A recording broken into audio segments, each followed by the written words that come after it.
5월 정신은 자유민주주의 헌법 정신 그 자체.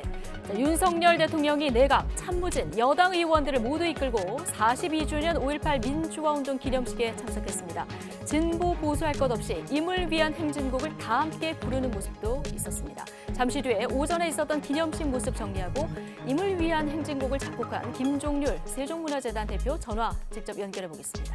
딱 2주 남은 6일 지방선거, 여야 모두 수도권 승부에 사활을 걸고 있는데 오늘 수도권 승부의 마침표를 찍을 전략적 요충지, 인천 지역 판세, 취재 후일담까지 취재 기자가 준비하고 있고요. 분당과 보궐선거에 도전장을 내민 안철수 후보 인터뷰도 준비되어 있습니다. 수요일 더 뉴스, 주요 뉴스 보시고 본격 출발합니다.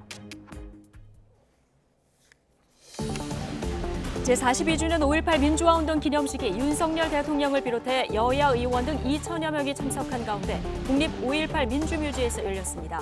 윤 대통령은 피로 지켜낸 5월의 정신이 바로 국민 통합의 주춧돌이라면서 통합을 강조했습니다. 윤석열 대통령이 한동훈 법무부 장관 임명을 강행한 데 대한 야당의 반발이 이어지고 있습니다. 민주당이 협치는 끝났다고 선언하면서 모레 있을 총리 인준안 투표가 부결될 가능성도 제기되고 있습니다. 6일 지방선거와 국회의원 보궐선거 공식 선거운동 시작이 하루 앞으로 다가왔습니다. 여야는 이번 선거가 새 정부 출범 이후 한 달도 안 돼 치르는 만큼 앞으로 전국 주도권을 잡을 분수령으로 보고 총력전을 준비하고 있습니다. 추미애 전 법무장관 시절 검찰의 직접 수사 축소를 위해 폐지한 증권범죄합동수사단이 한동훈 법무장관 취임 하루 만에 부활했습니다. 서울 남부지검에 설치된 금융증권범죄합동수사단은 검사와 수사관 등 48명 규모로 꾸려졌습니다. 세계보건기구는 북한의 코로나 확산 사태로 새로운 변이가 출현할 위험이 커질 수 있다며 거듭 우려를 나타냈습니다.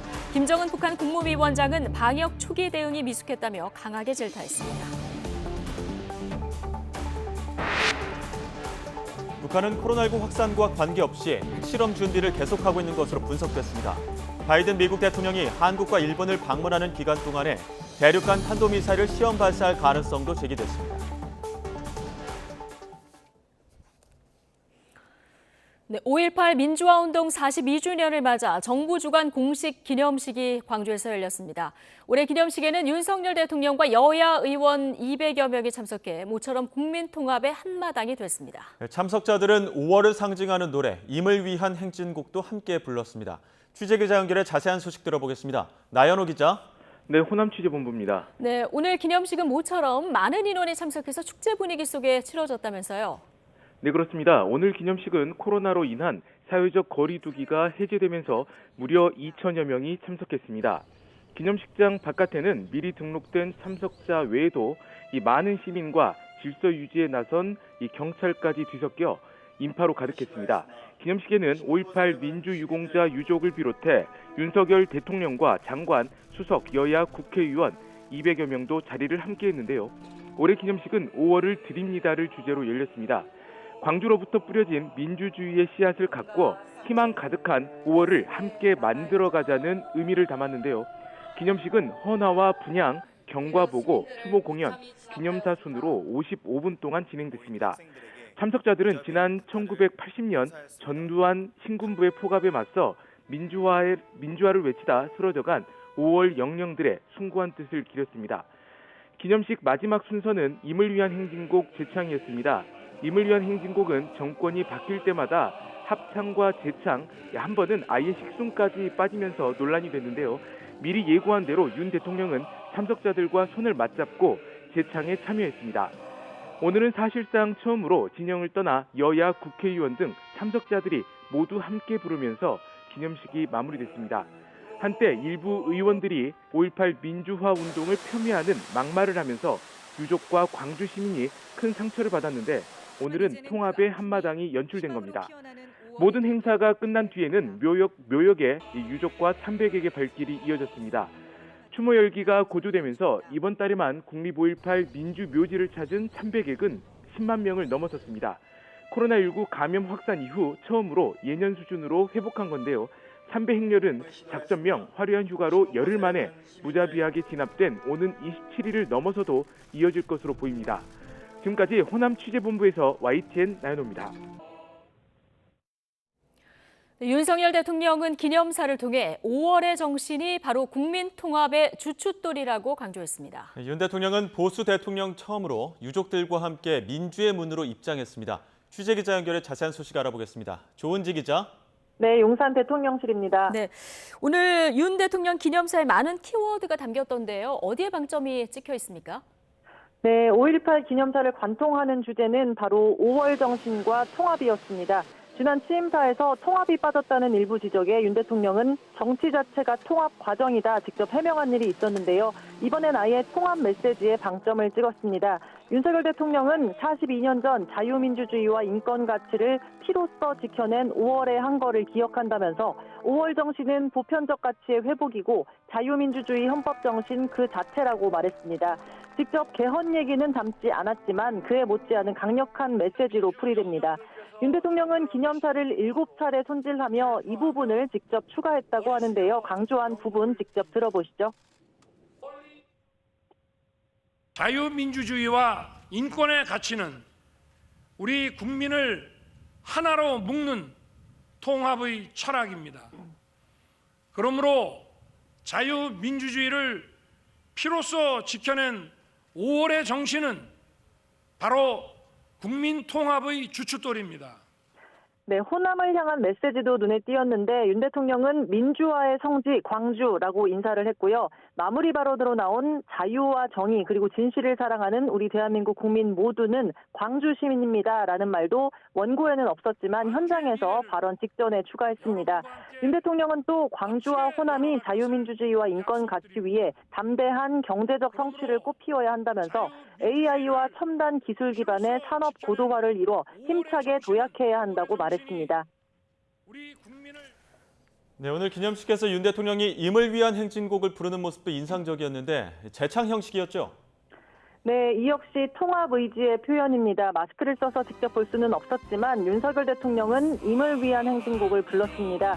숙연한 표정으로 양옆 유족의 손을 잡고 흔들면서 노래를 함께 했고요. 각 부처 장관들과 국민의힘 의원들 역시 팔을 흔들면서 노래하고 박자를 맞췄습니다. 임을 위한 행진곡은 5.18 추모곡이자 민주화운동을 대표하는 민중가요입니다. 5.18이 법정 기념식이 된 이듬해인 2004년부터 매년 재창으로 부르다가 이명박 정부 때 합창으로 바뀌고 한때 공식 식순에서 빠지기도 했는데요. 문재인 정부 들어 다시 재창이 됐습니다. 합창은 불러도 안 불러도 되는 선택이지만 재창은 참석자 전원이 함께 부르는 걸 뜻하는데 보수 정부에서 사실상 오늘이 첫 재창이었습니다. 앞서 윤석열 대통령은 5.18 유족들과 함께 민주의 문으로도 입장했는데 이 역시 보수 대통령 가운데 최초입니다. 윤석열 대통령은 대선 후보 시절 전두환 씨가 경제는 잘했다 이 발언으로 큰 파문을 일으킨 뒤 이후 사과의 의미를 담아 2차례 광주를 찾았지만 광주 시민단체들의 거센 반발로 추모탑 공식 헌화나 분양은 못하고 묵념으로 반쪽 참배를 한 일이 있습니다. 윤석열 대통령은 오늘 행사 방명록에 5월의 정신이 우리 국민을 단결하게 하고 위기와 도전에서 우리를 지켜줄 것입니다 라고 적었습니다. 지금까지 용산 대통령실에서 YTN 조은지입니다. 네, 이번 5.18 광주 민주화운동 기념식에는 여야 지도부가 일제히 참석해서 5.18 정신을 기렸습니다. 국민의힘은 윤석열 대통령과 소속 의원들이 함께 5.18 기념식에 참석한 것에 의미를 부여했는데 민주당은 윤 대통령이 5.18 정신을 헌법 전문에 담겠다고 하지 않은 건 유감이라고 견제했습니다. 자세한 내용 국회 취재기자 연결합니다. 엄윤주 기자. 네, 국회입니다. 네, 자 오늘 5.18 민주화운동 기념식 참석을 위해서 여야 지도부 일제히 광주로 향했죠. 네, 제42주년 5.18 민주화운동 기념식에는 윤석열 대통령뿐 아니라 국민의힘 의원 100여 명도 함께했습니다. 선거운동이나 일부 개인 사정이 있는 사람을 제외하고는 사실상 전원이 참석했습니다. 국민의힘 의원들은 윤 대통령과 함께 오늘 아침 광주행 KTX 특별 열차를 탔고 윤 대통령도 열차 칸을 오가며 의원들에게 일일이 악수 인사와 덕담을 건네기도 했습니다. 현장 직접 보시죠. 이용이가 대상 포진이었는데 이용 입원했습니다. 아니 그러니까 너무 고생해요. 아니 그러니까 나도 요새 컨디션이 안 좋아서 이용이가 대상 포진 걸릴 정도면 내가 이러고 있는 게 보수정당 출신 대통령이 참모들과 당정 인사들을 대거 이끌고 기념식에 간 건 처음인데 국민 통합을 염두에 둔 행보라는 해석이 나옵니다. 국민의힘 이준석 대표도 기념식을 마친 뒤 윤 대통령과 국민의힘 의원들이 함께한 데 대해 오늘의 변화가 절대 퇴행하지 않았으면 좋겠다고 강조했습니다. 직접 들어보겠습니다. 정말 감개가 무량하고 그리고 앞으로 이 저희의 변화가 절대 퇴행하지 않는 불가역적인 그런 변화였으면 좋겠습니다. 저희가 오늘 선택한 변화 그리고 당연히 걸었어야 되지만 좀 늦었던 변화 같은 경우에는 다시는 과거로 돌아가지 않는 불가역적인 변화였으면 좋겠다. 호남을 전통 지지 기반으로 둔 민주당도 윤호중, 박지원 공동비상대책위원장 등 지도부와 소속 의원들이 대거 5.18 기념식에 참석했는데요.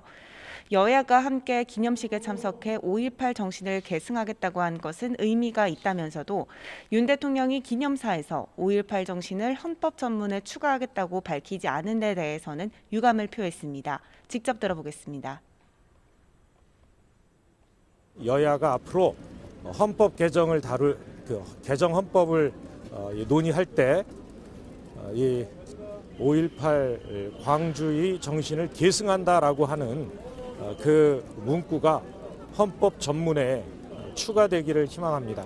아쉽게도 대통령께서 오늘 기념사에 그 부분을 발언하는 것을 검토하셨던 거로 알고 있는데 포함되지 않은 것은 대단히 유감스럽습니다. 국회 상황으로 가보죠. 모레 한덕수 총리 후보자 인준을 위한 본회의가 열리는데 어떻게 전망됩니까?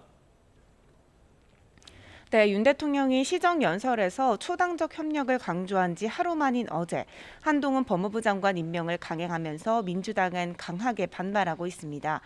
오는 20일 모레 본회의에서 열리는 한덕수 총리 후보자 인준을 위한 표결에도 영향을 미칠 것으로 보이는데요. 당장 민주당이 협치는 끝났다며 엄포를 놓은 만큼 총리 인준안을 부결시킬 수 있다는 전망도 나옵니다. 다만 6일 지방선거가 2주 앞으로 다가온 상황에서 민주당이 새 정부 발목 잡기 프레임에 갇혀버린다면 여론의 역풍이 불 우려도 적지 않은데요. 민주당은 오는 20일 본회의를 앞두고 의원총회를 열어 난상 토론을 통해 한덕수 후보자 인준안에 대한 최종 입장을 확정할 방침입니다. 네, 이런 가운데 내일부터 6일 지방선거 공식 선거전이 시작되죠. 네, 6일 지방선거와 국회의원 보궐선거 공식 선거운동 시작이 하루 앞으로 다가왔습니다.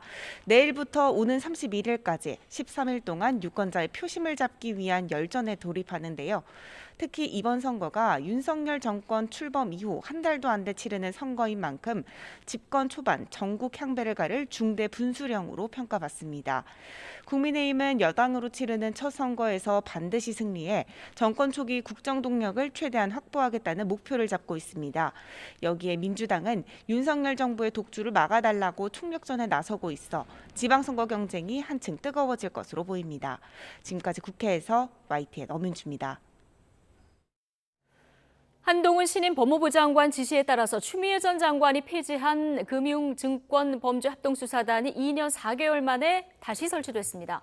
서울 남부지방검찰청은 오늘 기존 금융증권범죄수사합력단 체제를 개편해서 금융증권범죄합동수사단을 새롭게 출범했다고 밝혔습니다. 합동수사단은 시세 조정 등 자본시장 불공정 거래를 비롯한 각종 금융증권범죄에 대응하기 위한 조직으로 검사와 검찰, 수사관, 특별사법경찰과 전문 인력 등 모두 48명으로 구성됐습니다.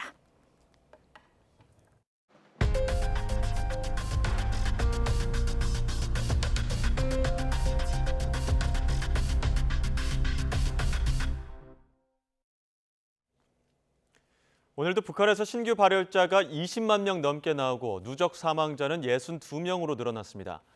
김정은 국무위원장은 위기 대응 능력의 미숙성 등을 거론하며 간부들을 질타했는데요. 취재기자 연결해 자세히 알아보겠습니다. 조수연 기자. 네, 통일외교 안보부입니다. 네, 먼저 새로 발표된 북한의 코로나19 유행 상황부터 전해주시죠. 네, 북한 국가비상방역사령부는 그제 오후 6시부터 어제 오후 6시까지 전국적으로 발열자가 23만 2,880여 명 새로 발생했다고 공개했습니다. 사망자는 6명 늘어나 지금까지 누적 사망자가 62명이 됐습니다. 지난달 말부터 발생한 누적 발열자는 171만 5,950여 명입니다. 북한은 이 가운데 102만 4,720여 명이 완쾌했고 69만 1,170여 명은 치료를 받고 있다고 발표했지만 무증상 감염 규모 등을 고려하면 실제 확진 규모는 더 클 것으로 추정되고 있습니다. 사망자의 경우 고령층 다음으로 10세 미만 소아 비중이 높은 것으로 나타나고 있는데요. 전문가들은 북한에서 평소 영유아에게 필요한 백신 접종이 원활하게 이루어지지 않았고 또 영양 상태가 열악한 점이 소아 사망률을 높였을 수 있다고 분석하고 있습니다. 이런 가운데 김정은 위원장이 간부들을 질타했다고요? 네, 그렇습니다. 노동당 중앙위원회 정치국 상무위원회 회의가 어제 김정은 국무위원장 주재로 열렸는데요. 김 위원장은 국가 위기 대응 능력의 미숙성과 지도 간부들의 비적극적인 태도와 해이성, 비활동성이 사업의 허점과 공간을 그대로 노출시켰다고 질타했습니다. 그러면서 시간이 생명인 방역 대전 초기에 복잡성과 어려움만을 증대시켰다며 지휘 체계와 복종 체계를 보강하고 행동을 방치하지 말아야 한다며 통제를 강화할 것을 지시했습니다.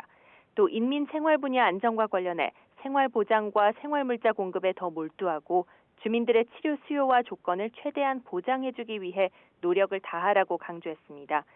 북한은 그럼에도 방역 협력을 위한 우리 측의 실무 접촉 제안에는 사흘째 응답하지 않고 있습니다. 통일부는 남북이 오늘 오전 9시 남북 연락사무소 간 업무 개시 통화를 정상적으로 진행했지만 북측의 대북 통지문 관련 언급은 없었다고 밝혔습니다. 우리 정부는 시간을 갖고 북측의 호응을 기다리겠다는 입장이지만 여의치 않을 경우 국제기구를 통한 간접적인 지원도 검토한다는 방침입니다. 지금까지 통일외교안보부에서 YTN 조수연입니다. 세계보건기구 WHO가 북한의 코로나19 확산 사태로 새 변이가 출현할 위험이 커질 수 있다고 우려했습니다. 마이크 라이언 WHO 긴급대응팀장은 현지 시각 17일 브리핑에서 북한의 대규모 발병과 관련한 질문에 현재 가용한 수단을 쓰지 않고 있다면 확실히 걱정스럽다며 이같이 말했습니다. 라이언 팀장은 바이러스가 걷잡을 수 없이 퍼지는 곳에서 항상 새 변이가 출현할 위험이 더 크다는 점을 WHO가 여러 차례 강조해왔다고 설명했습니다. 북한에서 코로나19가 급속히 확산하고 있는데도 북한 당국은 이에 아랑곳하지 않고 풍계리 핵실험장 복구를 이어가고 있다는 분석이 나왔습니다. 미 싱크탱크인 전략국제문제연구소는 보고서에서 현지 시각 17일 촬영된 위성 사진을 근거로 북한 풍계리 핵실험장 3번 갱도 주변에서 지속적인 행동이 관측되고 있다며 무너진 입구 주변에 새로운 입구가 건설됐다고 지적했습니다. 보고서는 컴프레서와 펌프실로 추정되는 건물이 3번 갱도 새로운 입구에서 45m 떨어진 지점에 위치해 있었다며 컴프레서 공기순환, 공사장 통신 등을 위한 전선이 터널 주변을 가로지르고 있다고 설명했습니다. 북한이 조 바이든 미국 대통령의 한일 순방 기간에 대륙간 탄도미사일 ICBM 가능성이 있는 미사일 시험을 준비하고 있는 것으로 보인다고 미 당국자가 밝혔습니다. 미국 CNN 방송은 미 정부에 정통한 이 당국자가 과거 ICBM 발사 때 나타났던 징후들이 현재 포착되고 있다며 앞으로 48시간에서 96시간 내 시험 가능성이 있다고 말했다고 전했습니다. 위성 관측에서 파악된 발사 장소는 평양 근처라고 CNN은 전했습니다. 코로나19 신규 환자는 31,352명으로 이틀째 3만 명대를 유지했습니다. 과학 방역을 강조해온 새 정부는 출범 100일 이내에 과학 방역 체계를 만들겠다는 목표를 재확인했습니다. 취재기자 연결합니다. 신현준 기자. 네, 신현준입니다. 네, 정부가 밝힌 과학 방역 체계 어떤 내용이 담겼습니까? 네, 새 정부는 감염병 재유행에 대비해 출범 100일 이내 과학 방역 체계를 만들겠다고 밝혔는데요. 우선 전문가 중심의 독립위원회를 구성하고 이를 통해 전문가 의사 결정이 반영되는 민간 협력 체계를 구축하기로 했습니다. 기존의 일상회복지원위원회의 논의가 사회적 거리두기에 집중되면서 의료 전문가들의 의견이 제대로 반영되지 못했다는 지적에 따른 겁니다. 이에 따라 이번에 만드는 전문가위원회는 의과학적 영역의 방역을 중심으로 한 전문가 중심의 위원회가 될 것이라는 설명입니다. 다만 자문위원회 성격이고 결정 권한까지 부여하지는 않을 거라고 선을 그었습니다. 또 이 위원회가 인수위에서 언급한 것처럼 대통령 직속으로 설치될지도 아직 결정되지 않았다고 말했습니다. 코로나19 빅데이터 플랫폼도 만듭니다. 현재 감시나 진단, 역학정보는 코로나19 정보관리 시스템에, 입퇴원과 진료 기록은 환자관리 시스템에, 재택치료와 생활치료 정보는 재택치료 지원 시스템에, 병상배정 정보는 병상배정 허브 시스템에 분리되어 있는데요. 이를 모두 모아서 올해 말 12월까지 빅데이터 플랫폼으로 통합해서 연기하겠다는 겁니다.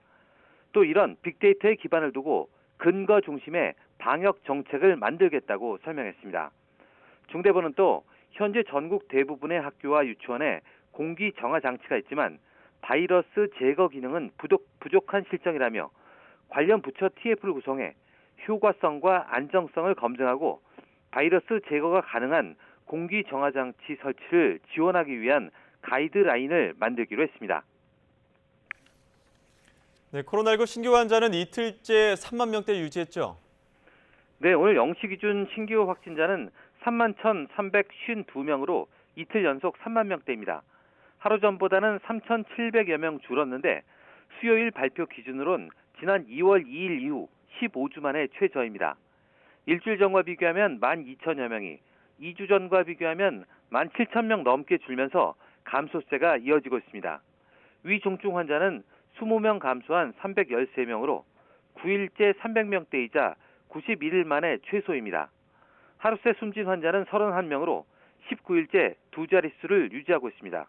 지금까지 사회 2부에서 YTN 신현주입니다. 식용유에 이어서 밀가루까지 식자재 가격이 가파르게 뛰고 있습니다. 라면과 빵 등 실제 체감하는 장바구니 물가에도 비상이 걸리면서 서민들 한숨만 깊어지고 있는데요. 현장에 나간 취재기자 통해 더 자세한 소식 알아보겠습니다. 김철희 기자. 네, 서울역 롯데마트에 나와 있습니다. 네, 마트에서도 식자재 가격 상승이 좀 느껴지는 분위기입니까? 네, 저는 마트 앞에 있는 빵집에 나와 있는데요. 이곳에서도 최근 재료값이 많이 올라 걱정이 컸습니다. 제가 가게 사장님을 만나봤는데 밀가루 가격이 20% 정도 상승하면서 빵값도 함께 올려야 하는지 고민하고 있다고 말했습니다. 다른 시민들 역시 재료 상승, 물가 상승에 대한 고민이 컸는데요. 이야기 직접 들어보시겠습니다. 보통 마트에 와서 몇 가지 넣으면 5, 6만 원이면 됐는데 지금 10만 원이 훨씬 넘어가니까 마트 오는 횟수를 좀 줄여야 돼요. 이렇게 가격과 매출이 요동치는 건 수입 차질 때문입니다. 현재 우리나라의 밀 자급률은 1%에도 미치지 못하고 있는데요. 최근 밀 생산 세계 3위인 인도가 가뭄 때문에 수출을 통제하면서 국제 밀가루 값이 출렁이고 있습니다. 실제로 한 국내 밀가루 제조사는 원재료 상승을 이유로 20% 수준의 가격 인상 계획을 통보하기도 했습니다. 이렇게 되면 실제 시민들 밥상에 올라가는 라면과 빵 등 여러 음식의 가격 상승도 불가피해 보입니다. 이미 지난달 소비자 물가 상승률은 글로벌 금융위기 이후 최고치인 4.8%, 외식 물가 상승률도 98년 이후 가장 높은 6.6%를 기록했는데요. 다행히 현재 국내 제조업체들은 3개월에서 6개월 분량의 밀가루를 미리 쌓아놓은 데다가 인도가 주 수입원이 아니라 당장 영향은 크지 않을 전망입니다. 정부는 밀가루 가격 상승분의 70%를 국고로 나머지 20%를 제분업계가 부담하게 하겠다며 재정 투입을 시사하기도 했는데요. 우크라이나 사태 장기화와 미국 등 다른 수입국에서의 작황 부진 등을 고려하면 위기는 더 커질 수가 있다는 우려가 나옵니다. 지금까지 서울역 롯데마트에서 YTN 김철입니다. 아동 성범죄자 조두순의 집에 찾아가 둔기로 머리를 때린 20대가 오늘 국민참여재판을 받습니다. 국민배심원단이 조두순을 사적으로 응징한 피고인에 대해 어떤 판결을 내릴지 주목되는데요. 자세한 상황 취재기자 연결해 알아보겠습니다. 김대겸 기자. 네, 사회 1부입니다. 네, 과거 조두순의 범행 당시에 전 국민이 분노할 정도로 큰 사회적 이슈였는데 사적 응징이 있었고 피고인이 국민참여재판을 원한 거죠? 네, 이번 재판은 피고인 요청에 따라 국민참여재판으로 진행되고 있는데요. 국민배심원단 7명이 참여해 재판부로부터 사건 설명을 듣고 재판을 지켜본 뒤에 최종적으로 유무죄 판결과 양형 의견을 재판부에 전달하게 됩니다. 재판부도 배심원단 의견을 듣고 최종 판단을 내리는 만큼 배심원단이 재판부에 어떤 의견을 전달할지에 많은 관심이 쏠리고 있습니다.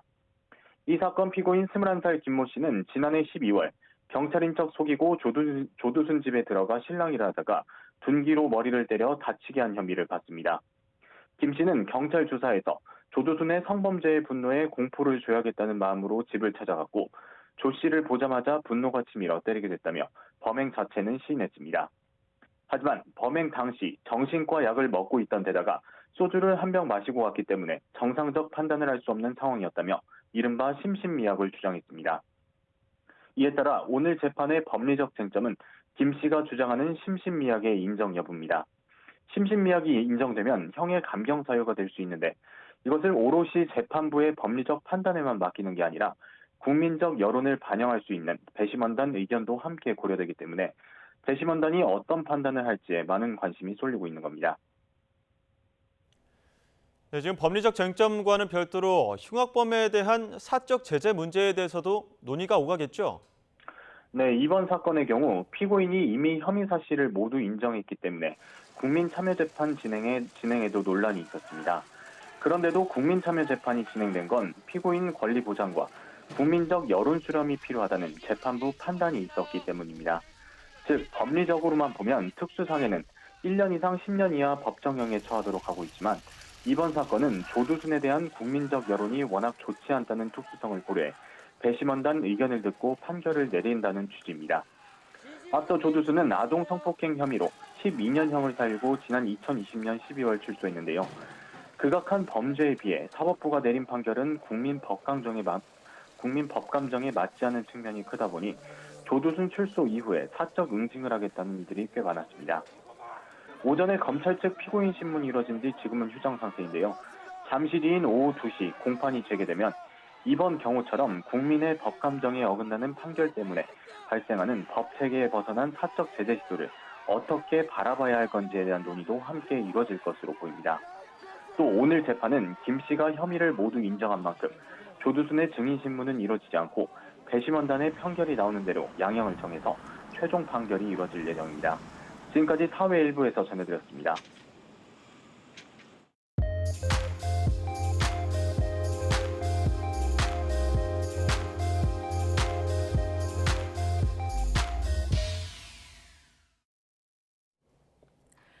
네, 이제 꼭 2주 앞으로 다가온 6일 지방선거. 하지만 7곳에서 치러지는 국회의원 보궐선거도 미니 총선이라 불릴 만큼 큰 관심을 끌고 있습니다. 그중에서도 특히 경기 분당갑 지역은 안철수 전 대통령직 인수위원장이 인수위 활동을 무사히 마치자마자 출사표를 던져서 이목이 쏠리는 곳이죠. 안철수 후보 지금 스튜디오에 모셨습니다. 남은 2주 선거에 임하는 각오와 전국 현안에 대한 입장 직접 들어보겠습니다. 어서 오십시오. 네, 안녕하십니까. 예, 안녕하십니까. 대선 후보 때 한번 뵙고요. 오늘 국회의원 또 출마자로서 다시 뵙게 됐습니다. 출마 선언한 지 열흘 정도 되신 거죠? 그 정도 됐죠. 예, 네. 이사 간 지도 그 정도 됐습니다. 이사 간 지도 열흘 정도 네. 되신 거고요. 새 정부 성공에 초석을 놓겠다. 출마 선언할 때 이런 말씀을 하셨는데요. 지역을 좀 둘러보니까 어떠십니까? 우선 굉장히 따뜻하게 맞아주십니다. 예. 감사한 마음이고요. 그리고 또 한편으로는 그 책임감도 굉장히 좀 무겁게 느꼈습니다. 예. 왜냐하면 사실 처음 인수위원장으로서 이 정부의 그 청사진을 그렸지 않습니까? 예. 그러면 그것이 성공을 해야지, 개혁을 해야지 성공한 대한민국, 성공한 국민이 되는 것인데 이번 지방선거에서 동력을 얻지 못하면 예. 그 거대한 그 여소야대를 이길 수가 없습니다. 예. 그래서 정말 중요한 의미를 가지고 있고 제가 그린 그림이 그대로 실현되는 동력을 얻기 위해서도 예. 가장 핵심적인 이 경기도 지역에 제가 뛰어들어야 되겠다 생각한 겁니다. 예. 인수위원장을 맡으셨던 만큼 그만큼 또 책임감도 크시다 이런 말씀 해주셨는데 직접 그 지역 발로 뛰어보니까 가장 눈에 띄는 지역 현안은 뭐던가요?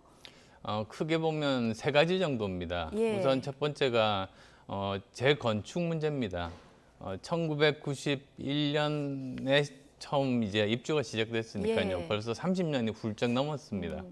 그래서 이제 거기에 제일 관심이 많고 그다음 또 두 번째로는 뭐 판교도 있지만 생각보다 그 지역이 굉장히 많이 발전을 했지 않습니까? 그렇죠. 그러다 보니까 이제 교통 문제가 좀 심각한 편입니다. 예. 그래서 지하철 3호선, 8호선 연장이라든지 예. GTX-A 지금 건설하고 있습니다만 포함해서 그런 교통 문제 해결이 두 번째. 그다음 또 세 번째로는 일단 한 단계는 올라섰지만 정말 세계적인 그런 미래 먹거리, 미래 일자리를 만드는 그 지역으로 이제 예. 한층 더 발전하는 것. 그것에 주민들이 관심이 많습니다. 예. 그래서 판교를 4차 산업혁명의 특별과학구 그리고 분당을 세계적인 경제도시로 만들겠다 이런 포부를 밝히셨는데 구체적인 보관을 좀 들을 수 있을까요? 예, 지금 현재 잘 인프라가 되어 있기는 합니다.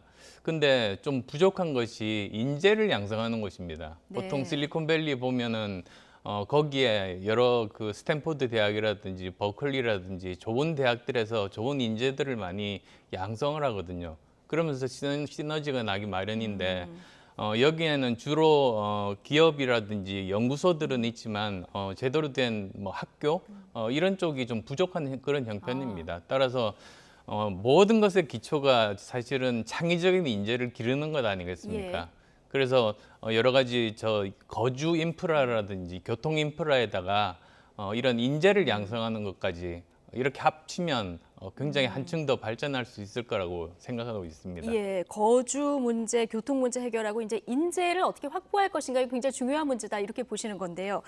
자, 노원 지역구를 떠난 데 대한 아쉬움도 이제 표명을 하셨고요. 자, 사실 분당갑 출마하실 때 여기에 직접 창업하신 안내비 있긴 하지만 지역 연고가 좀 부족한 거 아니냐 지적이 나왔고 상대당 후보인 김병관 후보도 좀 약하다 명분이 이런 지적을 하고 있거든요. 어떻게 보십니까? 네, 오히려 그 지적이 명분이 약한 것 같아요. 이 지적이 명분이 약하다. 네, 예. 저는 처음 판교 단지가 건설이 될 때 시작부터 저는 여기가 한국의 실리콘밸리가 될 거라고 봤습니다. 예. 아시겠습니다만 실리콘밸리는 시골도 아니고 도시도 아닙니다. 둘 장점을 다 가지고 있는 곳이거든요. 그러면 그 전까지 한국에서 여러 정부가 IT 여러 가지 단지를 만들려고 했는데 실패를 거듭하다가 네. 분당에 여기 그 판교에 하겠다길래 여기가 바로 실리콘밸리가 될 수 있겠다 싶었습니다. 그래서 안랩 본사를 거기에다가 만들었죠.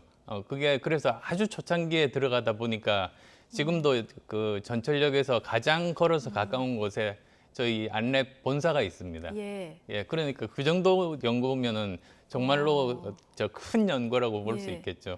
근데 이미 오래전에 떠났다 이런 얘기를 하고 있거든요. 오래전에 떠난 거는 아니죠. 그러니까 제가 거기에 2012년까지 이사회와 의장을 했습니다. 예. 그러면서 경영에 관여를 했으니까 2005년 CEO를 끝나고 나서 떠난 것이 아니고 회사를 떠난 걸로 하면 10년 정도 되는 셈이죠. 예, 알겠습니다.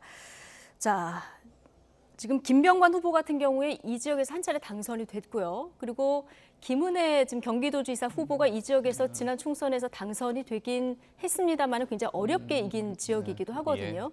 그래서 조금 어렵기도 하겠다 했는데 오늘 여론조사를 보니까 안철수 후보께서 김병관 후보에게 한 2배 정도 이기는 걸로 이제 나타나더라고요. 실제 그 현장에서 체감하실 때 비슷합니까? 예, 그 밑바닥 민심은 굉장히 우호적입니다. 예. 근데 제가 골프를 한 번도 쳐본 적이 없어서 모르겠습니다만 이런 말이 있더라고요. 골프와 선거는 머리를 들면 진다.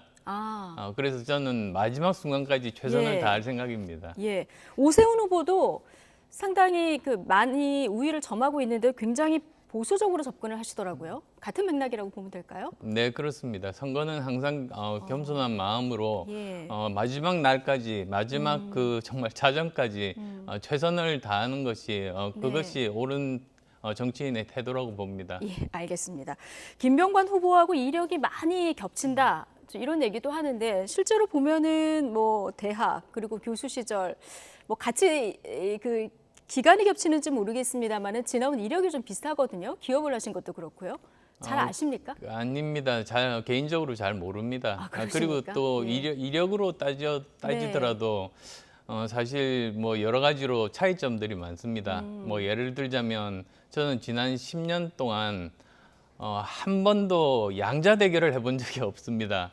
예. 처음에 무소속으로 제가 당선이 됐고요. 그다음 재선할 때는 3번 달고 나왔습니다. 네. 그래서 3번, 4번, 5번 이렇게 제가 정치하면서 10년 만에 이번 선거가 제일 처음으로 치르는 양자 실제적인 대결입니까? 양자 대결입니다. 그렇군요. 예. 그런 어려운 속에서 재선 의원까지 했으니까요. 그리고 또 저 나름대로 38석이라는 교섭단체를 창당해서 만들었지 않습니까? 그건 3기 이래 최대의 성과입니다. 예. 그리고 정당 투표로 민주당을 꺾고 2등을 했으니까 그 네. 기록은 아마 깨지기 힘들 겁니다. 그럼 뭐 정치적인 업적에서도 차이가 나고 네. 그리고 또 뭐 그 전에 사실 제가 IT 창업만 한 것도 아니고 대학 교수였었고 의사였었고 여러 가지 다양한 그런 경험들을 가지고 네. 있기 때문에 이렇게 비교한다는 것 자체가 뭐라고 할까요? 여러 가지로 차이가 많죠. 차이가 많다.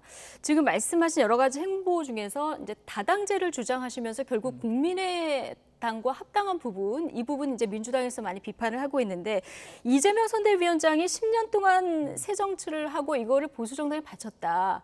이렇게 비판을 했거든요. 자, 이 얘기에 대해서는 어떤 말씀하시겠습니까? 네, 근데 거기 보면은 뭐 사고를 우려먹어서 뭐가 이제는 뭐 나올 것도 없다고 이렇게 말씀을 하시더라고요. 네. 그래서 참 이상하다. 이분은 왜 그렇게 소에 집착하실까?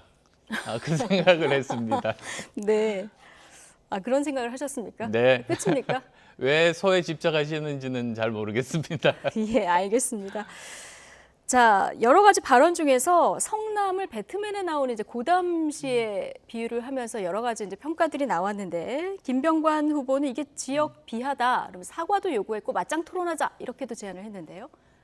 그게 완전 왜곡입니다. 저는 말씀드리기를 그 사실 배트맨을 보시면은 거기에 조커를 비롯한 여러 악당들 때문에 예. 정말 선한 고담 시민들이 고통을 받고 있지 않습니까? 예. 그런 스토리거든요. 네. 마찬가지로 저는 고담시라고 비유했던 것이 그런 조커에 해당되는 그런 정말 범죄에 해당되는 여러 가지 행위들, 의혹들, 특히 대장동, 뭐 예. 백현동 많습니다. 이런 것들 때문에 그렇게 제가 비유를 한 거죠. 그리고 실제로 제가 여러 번에 걸쳐가지고 대장동 주민들과 간담회를 했습니다. 네. 바로 그저께 밤에도 저 초청을 해서 여러 가지 질문을 하시더라고요. 예. 그러니까 제가 출마를 한다고 하니까 일종의 그 시험을 보는 셈입니다. 그래서 사실을 정확하게 어떤 게 문제인지 알고 있는지 그리고 또 어떤 방법으로 해결할 것인지 해결할 의지는 있는지 이런 것들을 확인을 하셨는데요. 거기에서 저는 그 주민들로부터 아주 만족한 그런 반응을 얻었습니다. 그래서 저는 김병원 후보도 네. 그 자리에 나가가지고 한번 저 주민들로부터 평가를 받아보라. 일단 저는 토론하기 그렇게. 전에 주민들 얘기를 좀 들어봐라. 네, 그렇습니다. 네, 대장동 문제 관련해서 민주당은 이게 오히려 국민의힘 과실이 더 크다 이런 주장을 하고 있거든요. 어떻게 보십니까? 이번 사건 같은 경우에 제대로 진실을 밝히는 게 정말로 중요하지 예. 않습니까? 여당이건 야당이건 중요하지 않습니다. 오히려 그렇죠. 정말로 누가 거기에서 나쁜 짓을 했는지 철저하게 수사를 해서 법과 원칙에 따라서 저 지금 여당이건 야당이건 관련된 사람들은 모두 처벌해야 된다. 저는 네. 그렇게 말씀드리고 싶어요. 그렇군요. 그러면 앞으로 필요하다면 여야 합의가 잘 안 되고 있습니다면 특검도 필요하다 이렇게 보시는 거군요. 검찰 수사가 미진하면 특검을 해야 되겠죠. 네. 저는 검찰 수사를 특검에 먼저 대해서는 지켜보고. 저 예전부터 계속 주장을 해왔던 예. 터입니다. 알겠습니다. 자, 분당갑 지역 경기도지사 선거하고 좀 맞물려 있는 이런 측면도 있는데 김은혜 후보와의 이런 시너지는 어떻습니까? 얼마 전에 다녀왔습니다. 예. 그래서 저 같이 이렇게 그 뭐라 할까요? 시민들과 인사를 나누었는데요. 반응이 굉장히 좋았습니다. 그랬습니까? 네, 그렇습니다. 그리고 예. 앞으로 내일부터 본선거 기간이니까 그동안에 몇 번 공동 유세도 지금 생각하고 있습니다. 예. 자, 이 질문도 좀 드릴게요. 선거 개소식에 김종인 전 비대위원장이 참석을 하셨습니다. 그동안 김종인 전 비대위원장이 안철수 후보님께 그렇게 좋은 얘기를 많이 했던 기억은 없는데 개소식에 등장을 하셨더라고요. 먼저 초대를 하신 겁니까? 사실 뭐 언론에 이미 알려져 있습니다만 예. 제가 명절 때마다 가서 인사를 드리는 분입니다. 아, 그러시군요. 네, 그리고 또 그 개인적으로 만났을 때는 여러 가지 좋은 조언들도 계속 많이 해주시던 분이시고요. 근데 그동안 이렇게 언론 인터뷰에서 쓴소리를 많이 하셨을까요? 그때는 뭐 같은 당 소속이 아니었고 어떨 때는 완전히 그 지난 언제입니까? 2016년 총선 때는 그분은 민주당의 그 비상대책위원장 그리고 저는 국민의당의 그 대표 그렇게 해서 정면 승부를 한 적도 있었죠. 그런 일들이 있어서 아마 그렇게 했습니다만 지금은 여러 가지 조언들을 제가 많이 듣고 있습니다. 안철수 후보를 국회로 보내면 새 지도자가 탄생하는 계기가 될 것이다. 큰 덕담을 주셨거든요. 앞으로도 이런 지속적인 도움을 주실 거라고 하십니까? 예, 정말 감사한 마음이고 과찬이시고 아마도 그렇게 꿈을 가지고 열심히 노력하라 저는 그런 뜻으로 받아들였습니다. 예, 알겠습니다. 오늘 5.18 광주 민주화운동 42주년이 되는 날입니다. 윤석열 대통령이 내각 그리고 비서진 그리고 국민의힘 의원들 모두 이끌고 좀 광주를 찾았거든요. 그리고 임을 위한 행진곡. 그동안 불필요한 논란이 있었는데 이걸 재창으로 부르는 모습도 있었습니다. 이 행복 어떻게 평가하십니까? 저는 정말로 바람직하다고 생각합니다. 예전부터 제가 생각했던 것이 정말 시대 정신, 시대적인 과제 중에 하나가 이 국민 통합 아니겠습니까? 국민이 분열된 상태에서 그 위기를 극복한 나라는 역사상 없었습니다. 지금 위기 상황에 정말 저는 바람직한 행보이고 이것이 일회성 이벤트가 아니고 진심을 다해서 계속 이어지기를 바랍니다. 예, 굉장히 잘한 행보다 얘기를 해주셨고요. 시간이 조금 있어서 한 가지만 더 여쭤보겠습니다. 지금 인선 관련해서 조금 논란이 있는데요. 성비위 징계 이력 그리고 시진 문구 속에 인식 논란을 일고 있는 윤재순 총무비서관 좀 논란이 되고 있는데 어제 국회 출석에서 이제 생일빵 얘기를 하면서 논란이 더 커졌습니다. 자, 이 문제 사과로 충분하다고 보십니까? 아니면 대통령 결단이 필요한 부분이라고 보십니까?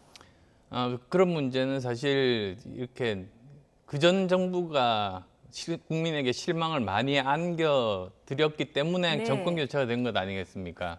그러면 다른 모습을 저는 보여야 된다고 그렇게 생각합니다. 그래서 국민들이 실제로 어떻게 생각하고 있는지 그것을 잘 이렇게 알아보셔서 거기에 맞는 그런 조치들이 필요하지 않나 생각합니다. 국민 여론을 듣고 국민 눈높이에서 판단을 하시는 것이 좋겠다. 그렇습니다. 알겠습니다. 내일부터 공식 선거운동이죠? 네.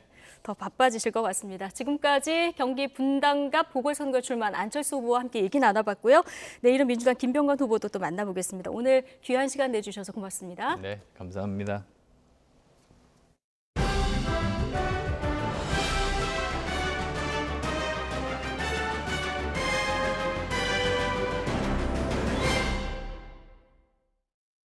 네, 6일 지방선거 주요 격전지의 후보별 공약과 선거 판세를 점검하는 YTN 기획 시리즈. 오늘은 인천시장 선거를 짚어보겠습니다. 수도권에 놓칠 수 없는 승부처로 재선을 노리는 민주당 박남춘 후보와 시장직 탈환에 나선 국민의힘 유정복 후보가 4년 만에 맞붙었습니다. 이경국 기자입니다. 딱 2주일 앞으로 다가온 6일 지방선거. 인구 300만의 관문도시 인천시장 선거가 주목을 받고 있습니다. 서울에서는 국민의힘이 우세를 보이지만 경기도에선 치열한 접전이 이어지는 상황에서 결국 인천 선거 결과가 최대 승부처 수도권의 판세를 가를 공산이 커졌기 때문입니다. 전략적 요충지인 인천의 시장을 뽑는 선거, 전현직 시장이 재대결을 펼치는데요. 재선을 노리는 민주당 박남춘 후보, 4년 만에 재도전에 나선 국민의힘 유정복 후보가 격돌합니다.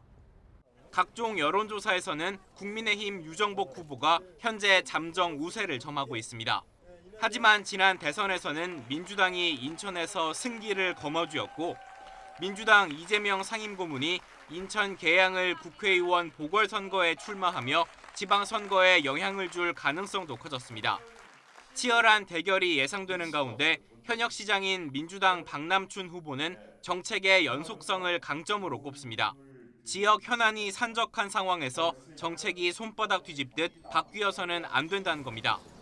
박 후보는 지역화폐 인천 이음을 확대해 이음 경제도시를 만들고 이를 통해 지역 경제 선순환 규모를 100조 원까지 키우겠다는 구상입니다.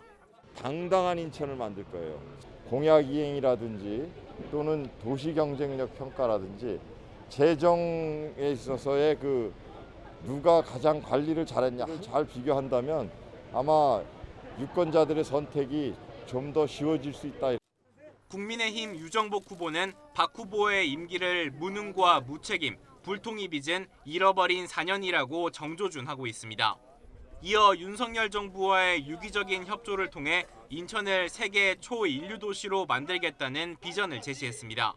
특히 인천의 주요 도시를 연결해 제2의 홍콩, 이른바 뉴 홍콩시티로 만든다는 계획입니다. 박남춘 후보는 4년 동안 저를 지우는데 모든 노력을 다했던 것 같습니다. 3조 7천억의 빚을 갚았습니다. 그리고 많은 현안을 풀었습니다. 미래에 대한 비전도 제시하고 실현해 나왔습니다. 이래는 유정복입니다. 인천의 가장 큰 현안은 구도심과 신도시 간의 격차 문제입니다.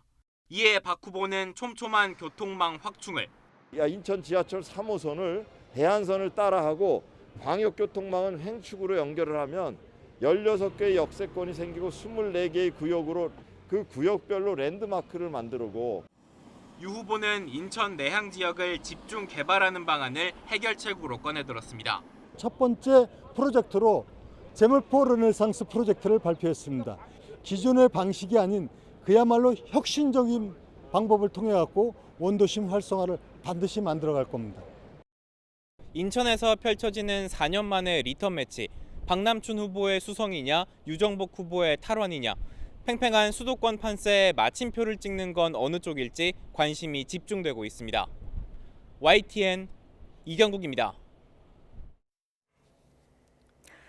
네, 들으신 것처럼 6일 지방선거 수도권 승부의 마침표를 찍을 전략적 요충지가 바로 인천인데요. 전현직 시장이 4년 만에 리턴 매치로도 관심을 모으고 있죠. 자, 후보들을 동행 취재한 정치부 이경국 기자와 조금 더 자세한 얘기 나눠보겠습니다. 어서 오십시오. 네.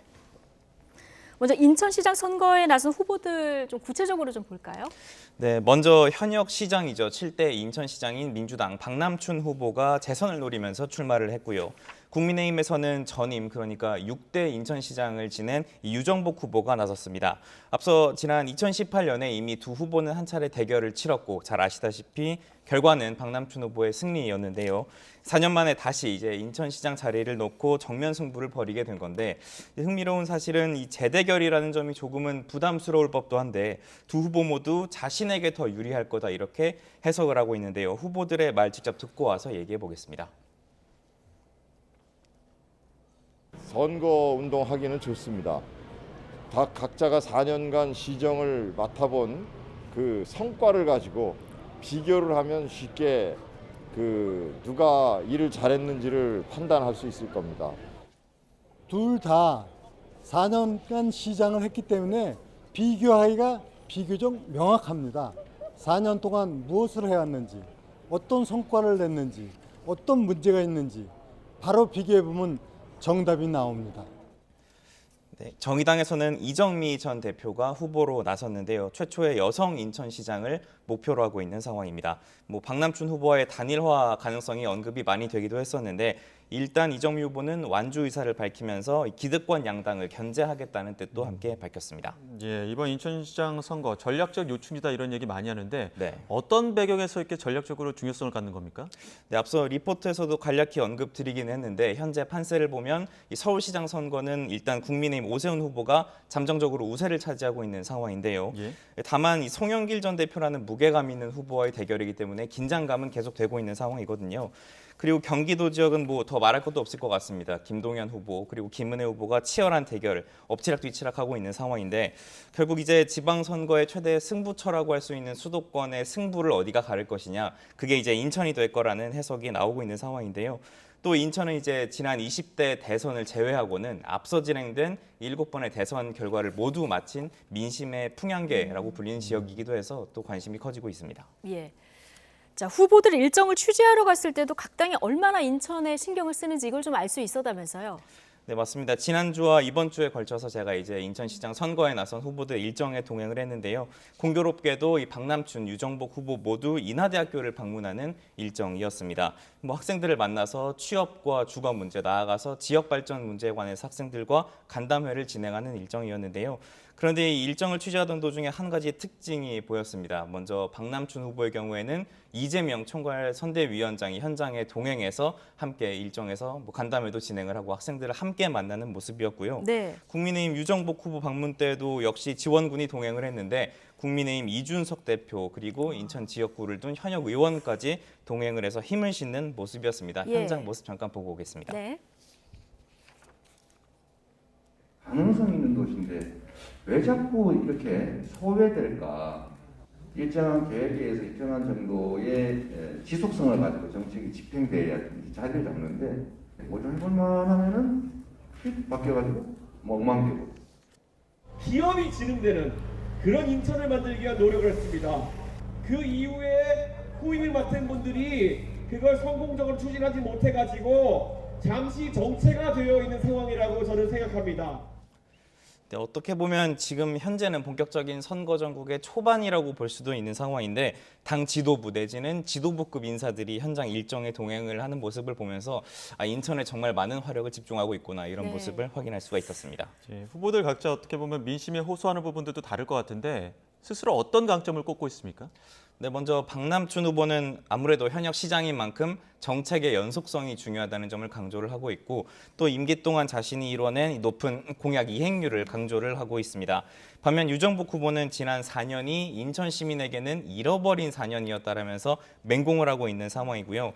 이어서 국민의힘 여당 소속 후보인 만큼 윤석열 정부와 우리가 더 유기적으로 잘 협조를 할 수가 있다. 또 윤석열 정부 초기, 정권 초기에 우리가 힘을 실어줘야 한다는 부분을 강조를 하고 있는데요. 근데 박남춘 후보도 이에 질세라 반박을 하고 나섰습니다. 국회에서는 민주당이 다수당이지 않느냐. 결국 예산을 국회에서 결정하는 만큼 인천에 도움이 될 수 있는 후보, 도움이 되는 시장은 나라는 점을 또 강조를 하는 모습이었습니다. 그래서 정권을 차지한 여당 그리고 국회 거대 야당의 대리전 성격도 여지없이 드러나는 모습이었습니다. 네, 현재 인천시장 선거 여론조사들이 좀 나올 텐데요. 네. 판세가 어떻습니까? 네, 결과 한번 살펴보면서 얘기를 해보면 좋을 텐데요. 방송 3사가 최근 진행한 여론조사 결과입니다. 일단 국민의힘 유정복 후보가 앞서고 있는 상황입니다. 그리고 다른 여론조사들까지 포괄해서 확인을 해봐도 수치의 차이는 조금 있지만 대부분 오차 범위 밖에서 유정복 후보가 앞서는 것으로 나오고 있는데요. 그런데 이 민주당 이재명 상임고문이 인천 계양을 국회의원 보궐선거에 출마한 것이 변수로 떠오르고 있습니다. 이재명 고문 출마가 지방선거에 영향을 주는 거 아니냐는 분석이 있는데 실제로 관련 여론조사가 진행된 게 있어서 한번 가져와 봤는데요. 화면을 보시면 인천 시민 1,001명에게 이재명 고문의 출마가 지방선거에 어느 정도 영향을 미칠 것이냐를 물었는데 61.3%가 영향을 미칠 것이라고 답변을 했습니다. 그래서 이제 결국 막판까지는 치열한 대결이 예상되는 상황이라서 내일부터 진행되는 치열한 선거전도 한번 지켜봐야 할 것 같습니다. 끝으로 인천 지역 지금 현안은 어떤 것들인지 짚어주시죠. 네, 리포트에서는 제가 구도심과 신도시 간의 격차 문제를 지적을 했었는데 이 밖에도 수도권 쓰레기 매립지 문제가 또 쟁점으로 떠오르고 있는 상황입니다. 현재 수도권의 쓰레기들은 대부분 인천에 매립이 되고 있는 상황인데 앞서 유정복 후보가 시장이던 2015년에 이 서울시와 경기도 그리고 환경부와 함께 합의를 이뤄냈거든요. 수도권 매립지 공사 관할권을 인천으로 가져오기로 합의를 했는데 이 공사를 인천시 통솔 아래에 둬야 나중에 우리가 인천에 더 이상 매립하지 않게 할 수 있지 않느냐 이런 판단에서 유정복 당시 시장이 이렇게 결정을 했던 건데요. 다만 대체 매립지를 서울과 경기도가 구할 때까지 인천 매립지 사용 기간을 잠정적으로 연기하기로 합의를 했었습니다. 이를 두고 민주당 박남춘 후보가 반발하고 나섰는데 이 때문에 사실상 인천에 영구적으로 쓰레기가 매립이 되는 게 아니냐 이렇게 비판을 했고요. 또 자신의 임기 중에서 이 생활 쓰레기와 건축 폐기물이 더 이상 인천으로 반입되지 않도록 했다고 박남춘 후보는 강조를 했습니다.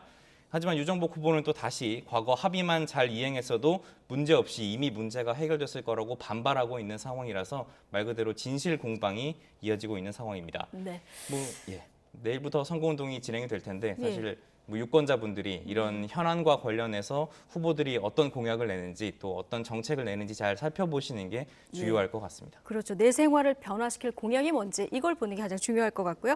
이번 주부터 6일 지방선거 격전지 YTN에서 점검하고 있는데요. 오늘은 인천을 취재한 이경국 기자와 함께했습니다. 수고하셨습니다. 감사합니다. 지난 20대 대선 당시 유력 후보들은 5.18 정신을 헌법 전문에 넣어야 한다는데 이견이 없었습니다. 5.18 민주화운동 정신을 헌법 전문에 담아서 누구도 훼손하거나 부정할 수 없는 헌법 전문에 5.18 정신을 기리고 계승한다는 윤석열 대통령도 후보 시절 같은 입장이었습니다.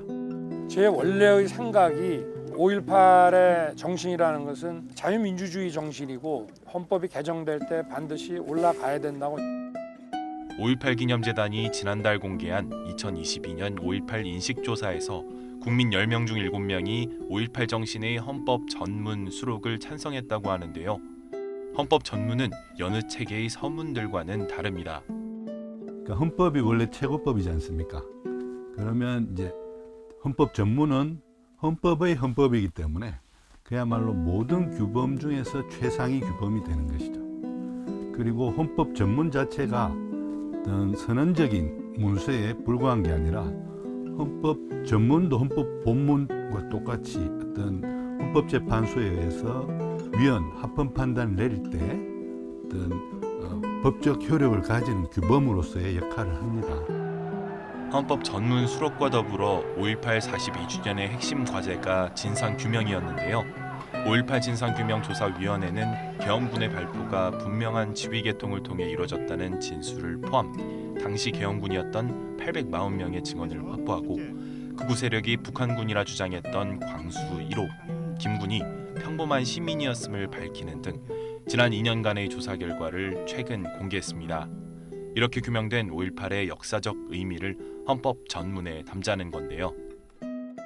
민주주의라는 것이 대한민국 헌법의 이념적 기초라고 봤을 때 그 대한민국의 민주주의를 발전시킨 그러한 큰 가치를 가지는 역사적 사건들을 열거하게 되는데 헌법 전문에서 헌법 전문에 5.18이 수록됐던 것은 5.18 민주화 정신에 입각해서 이제 법률이라든지 다른 하위 규범들이 만들어질 수밖에 없는 것이죠. 그리고 기존에 만들어져 있는 법률 등의 규범의 해석도 5.18 민주화운동의 정신에 따라 이루어질 수밖에 없는 것이죠.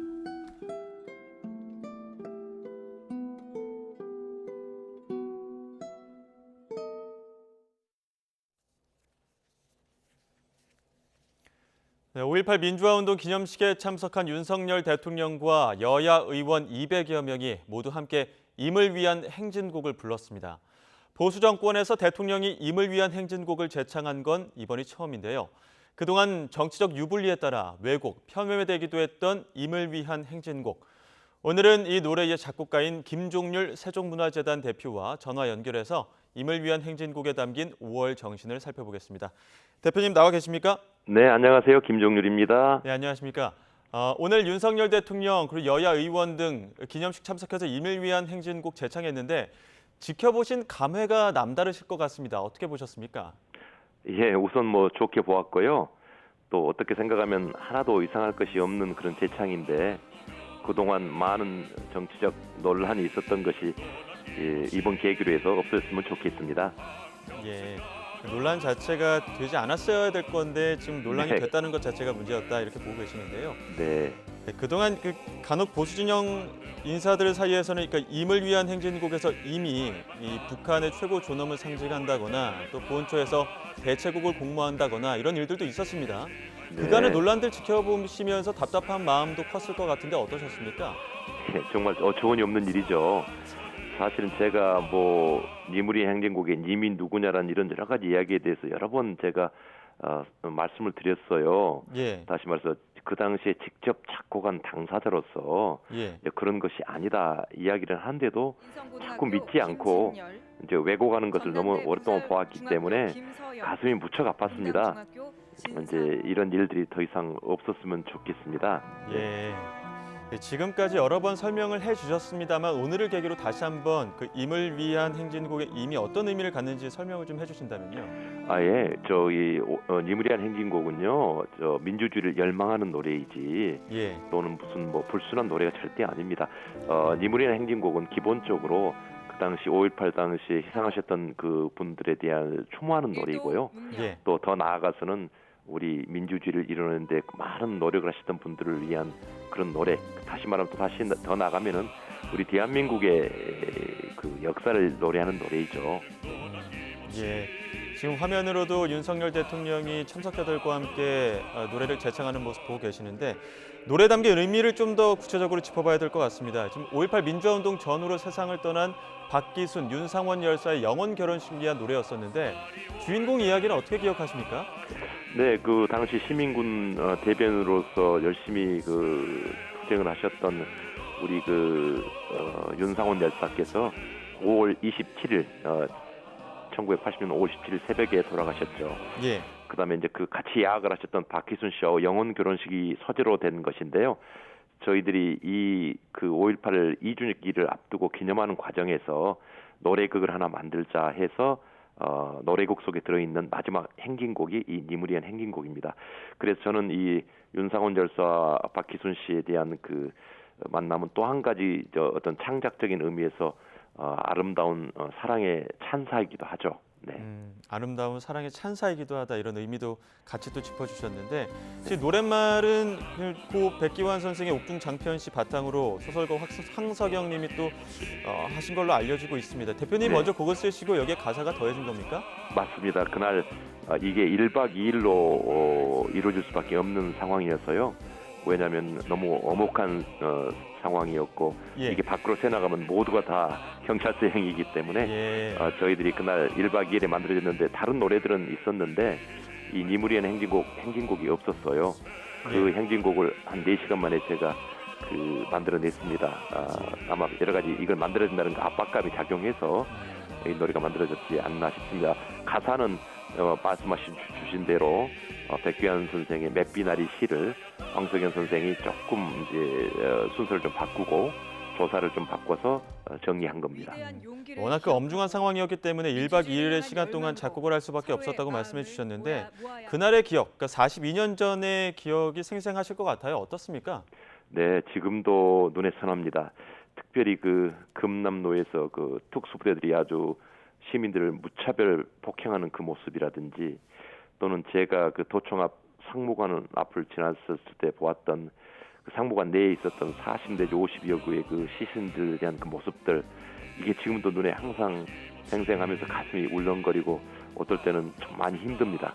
예, 오늘 보수 정권 대통령으로서 임을 위한 행진곡을 재창하고 또 민재문을 통과하는 부분들 이런 부분들도 참 남다르게 보셨을 것 같긴 한데요. 오늘 5.18 기념사에서 윤석열 대통령이 5월 정신을 세계 속으로 널리 퍼져나가게 해야 한다 이렇게 밝혔는데 기념사 어떻게 보셨습니까? 네, 뭐 말씀 아주 좋다고 생각합니다.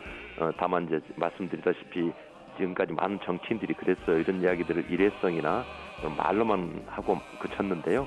이번에는 그렇지 않고 실천이 됐으면 좋겠습니다. 또 특히 세계 속의 5월 세계 속의 님을 위한 행진곡이 되기 위해서는요. 사실은 저는 이 5.18 역사나 님을 위한 행진곡 같은 그런 노래들은 정치나 교육의 영역에만 머물러서는 절대 안 된다.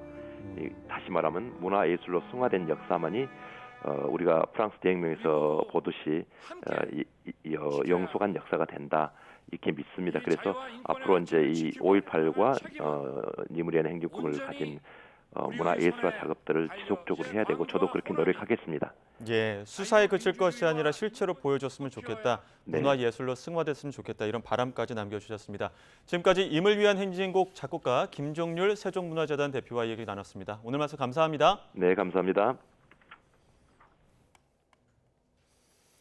네, 이어서 날씨 전해드리겠습니다. 오늘 강원도 영남 지방을 중심으로 기온이 30도 안팎까지 올라갔습니다. 이 지역에는 오늘 소나기 가능성도 있어 주의가 필요한데요. 자세한 날씨 기상캐스터 연결해 알아보겠습니다. 윤수빈 캐스터. 네, 윤수빈입니다. 네, 서울은 비교적 많이 덥진 않은데 강원도와 영남 기온이 많이 올랐다고요? 네, 오늘은 수도권보다 강원과 영남 지방이 더 덥습니다. 현재 서울 기온은 25도를 다소 웃돌면서 어제보다는 더위가 한결 덜한데요.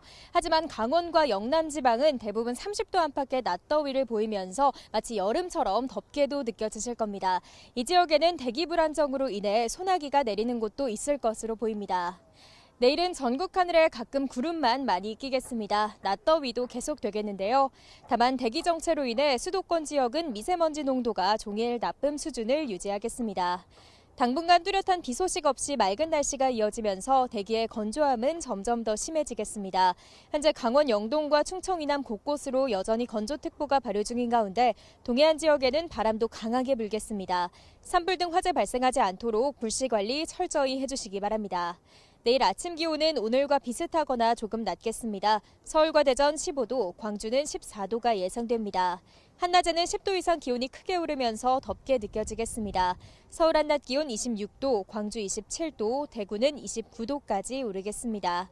남은 한 주간도 대체로 맑고 건조한 날씨가 이어지겠고요. 주 후반으로 갈수록 날은 더 더워질 전망입니다. 내일은 대체로 맑은 날씨를 회복하면서 전국의 자외선 지수가 매우 높게 치솟겠습니다. 외출하실 때는 자외선 차단에도 꼼꼼히 신경 써주시기 바랍니다. 지금까지 YTN 윤수빈입니다. 네, 대통령 시정연설 이후 잠시 훈훈했던 여야 협치 분위기. 어제 한동훈 법무부 장관 임명 강행으로 다시 얼어붙고 있습니다. 20일 한덕수 총리 표결에는 어떤 영향을 미칠지, 앞으로 검찰개혁 방향은 어떻게 전개될지 관심이죠. 네, 5.18 민주화운동 42주년 기념식 여러 부분에서 첫 수식어가 붙었는데 기념식 표정, 기념사 주요 내용까지 잠시 뒤 전국 대담에서 다뤄보겠습니다. 저희는 더 뉴스 2부로 돌아오겠습니다.